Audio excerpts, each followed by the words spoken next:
Hello everyone, हम लोगों का सवाल है 91 का अभाज्य गुणनखंड क्या है। तो चलिए 91 का अभाज्य गुणनखंड निकालते हैं और देखते हैं कि इस 91 का अभाज्य गुणनखंड यानी कि प्राइम फैक्टर्स क्या होता है।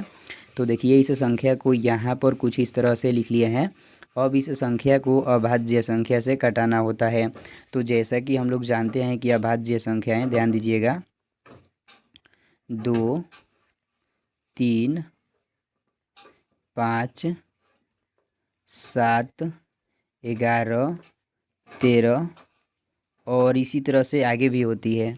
तो सबसे पहले हम देखेंगे कि यह जो संख्या है इस 2 से कटेगी। तो दोस्तों इस 2 से कटने का नियम होता है, ध्यान दीजिएगा।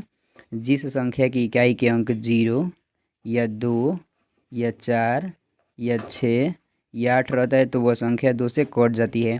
तो देखिए यह जो संख्या है इसका इकाई के अंक यहाँ पर 1 है, जो देखिए यहाँ पर कहीं भी नहीं मिल रहा है, इसलिए यह संख्या इस 2 से नहीं कटेगी। तो अब हम देखेंगे कि यह जो संख्या है इस 3 से कटेगी। तो इस 3 से कटने का नियम होता है, ध्यान दीजिएगा, जिस संख्या के अंकों का योग यदि 3 से कट जाता है तो वह संख्या भी 3 से कट जाती है।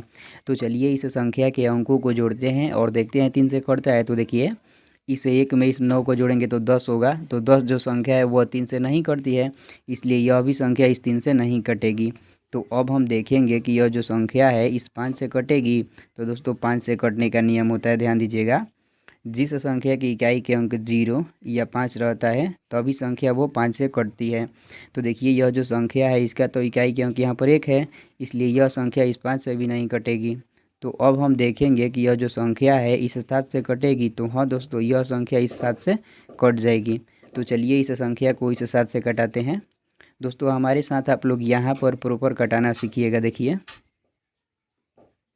यहाँ पर पहले 9 है तो यह 9 इस 7 से पूरी तरह से नहीं कटेगा, इसलिए एक बार में 7 ले जाएंगे और इस 9 में से इस 1 के पास 2 हासिल चला जाएगा तो यह 21 हो जाएगा। तो यह 21 इस 7 से 3 बार में कट जाएगा, क्योंकि 7 के 21 होता है। देखिए यहाँ पर 13 आ गया।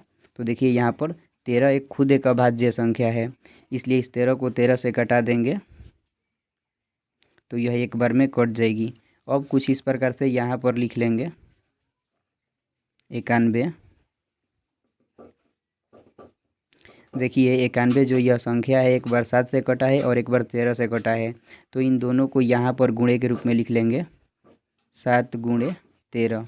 तो दोस्तों जो यह आ गया ना 7 गुणे 13, यही इस 91 का अभाज्य गुणनखंड यानी कि प्राइम फैक्टर्स हो गया। तो आई होप आप लोग इस वीडियो में जान गए होंगे कि 91 का अभाज्य गुणनखंड यानी कि प्राइम फैक्टर्स क्या होता है।